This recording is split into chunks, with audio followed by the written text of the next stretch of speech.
Kung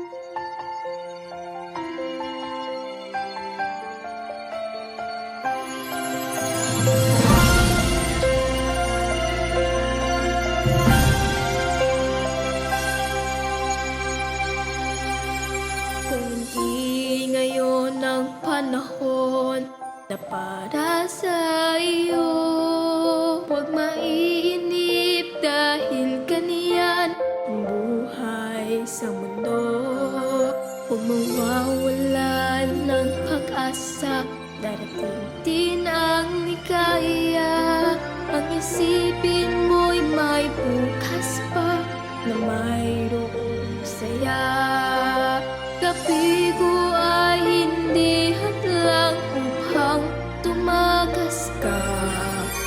At iwas pag nabibigo, dapat nga lumaban ka.